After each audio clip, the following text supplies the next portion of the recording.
Shalom, selamat pagi saudara-saudara yang dikasihi Tuhan. Kita berjumpa kembali dalam acara renungan pagi yang diselenggarakan oleh Gereja Masih Advent hari ke-7 Jemaat Yosodipuro. Untuk itu, sebelum kita melangkah selanjutnya, mari kita lebih dahulu berdoa. Bapa yang di surga, pada pagi hari ini kami datang ke hadirat Tuhan dengan segala kelemahan, kekurangan, bahkan dosa-dosa kami. Sebentar kami akan mempelajari sabda-Mu melalui renungan pagi.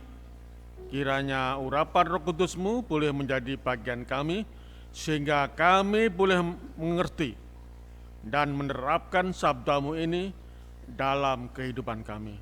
Terima kasih Tuhan. Dalam nama Yesus kami berdoa dan mengucap syukur. Amin. Judul pelajaran kita pada pagi ini adalah Ojo dibandingke. Ojo dibandingke. Diambil dari sebuah lagu yang trending topik di seluruh Indonesia dengan penyanyinya yaitu Farel Prayoga dan penulis lagunya yaitu Abah Lala. Dan lagu ini melejit, bahkan viral di mana-mana, bahkan juga begitu banyak rezeki setelah dia menyanyi di acara 17-an, perayaan 17-an di Istana Negara.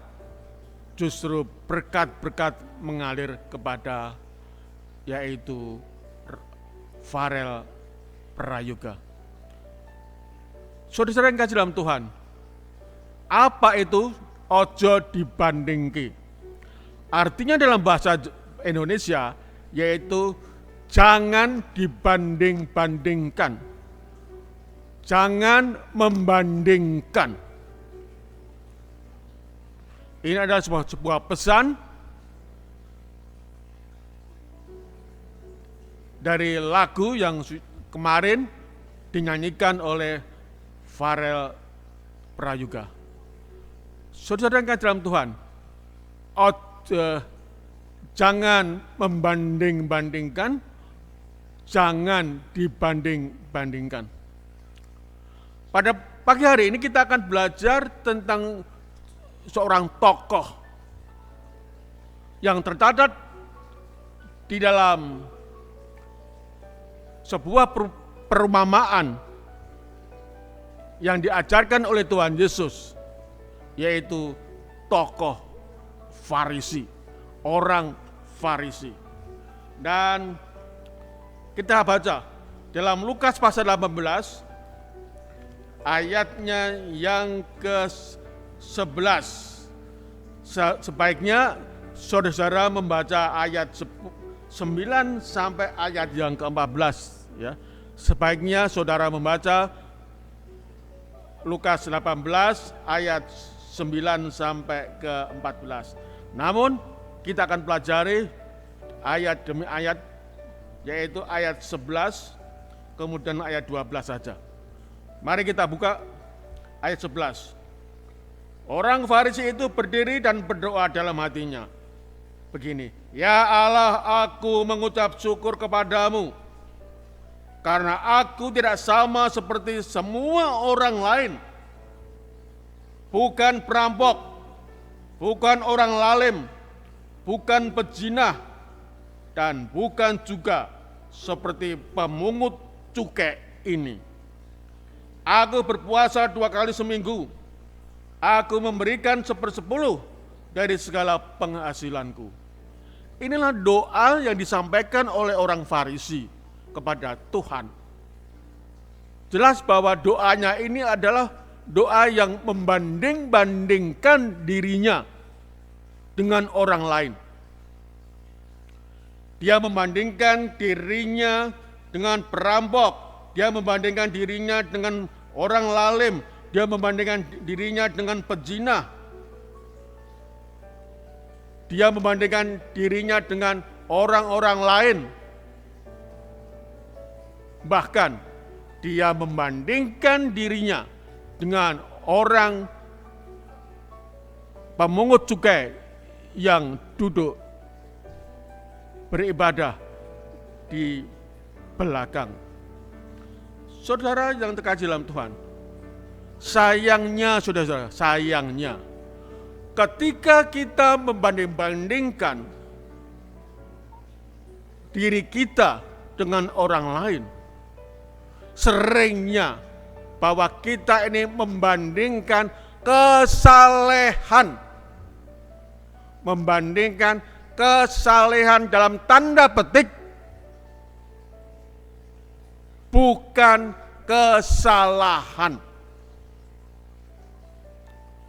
Itulah sebabnya inilah doa dari orang Farisi ini.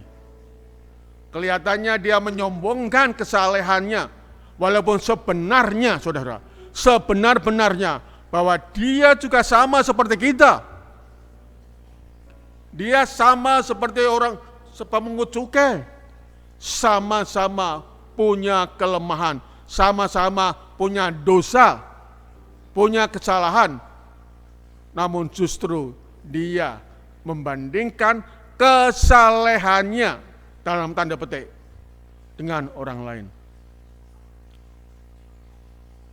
Bagaimana dengan kehidupan kita sebagai umat-umat Tuhan? Apakah kita juga dalam praktek iman kita ini membandingkan kesalehan kita, membandingkan iman kita dengan orang lain? Saya lebih baik, saya lebih beriman, saya lebih saleh. Ini saudara-saudara, dan ini berlaku juga dalam kehidupan bergereja kita. Itu sebabnya pada pagi hari ini, mari kita membuka hati kita, mengoreksi hati kita, apakah kita punya karakter sama seperti yang dipunyai oleh orang-orang Farisi ini. Bukan karakter yang dipunyai oleh pemungut cukai, bahwa dirinya adalah orang yang bersalah. Saudara yang kasih dalam Tuhan, daripada kita membandingkan kesalehan kita dalam tanda petik, dan ini belum tentu kita adalah orang saleh, bagaimana dengan kehidupan kita sebagai umat-umatnya? Marilah kita membandingkan kelemahan kita, membandingkan dosa-dosa kita, membandingkan kesalahan kita hanya kepada satu, yaitu siapa? Tuhan pencipta dan juga penebus kita. Ini yang menjadi patron kita, bukan diri kita, tapi apa? Tuhan sebagai penebus, sebagai pencipta kita ini adalah sebagai patron, pedoman dalam langkah-langkah kehidupan kita. Mari kita baca dalam Yesaya pasal 6. Yesaya pasal 6 ayatnya yang kelima, katakan demikian.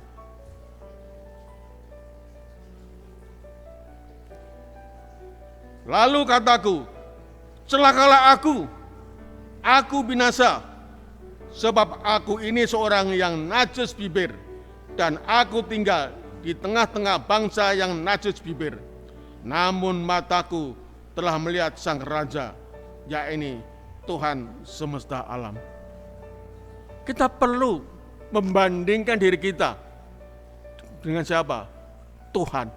Agar kita mengetahui, oh iya, saya ini orang berdosa, saya ini orang bersalah, saya ini penuh dengan kelemahan. Tidak ada bandingannya dibandingkan Tuhan. Sama seperti dilakukan oleh siapa? Yesaya ini. Aku ini manusia celaka, aku binasa. Saudara-saudara yang terkasih dalam Tuhan, marilah dalam kehidupan kita berjemaat, di dalam kehidupan kita, dalam menghadapi pergumulan-pergumulan kehidupan kita, mari kita jangan membanding-bandingkan dengan orang lain, dengan sesama. Namun biarlah kita membandingkan kelemahan kita dengan siapa? Tuhan Yesus. Sehingga kita tahu, oh betapa lemahnya kita. Tetapi kalau kita membandingkan diri kita dengan orang lain, oh betapa berimannya saya. Ada perbedaan. Ada perbedaan.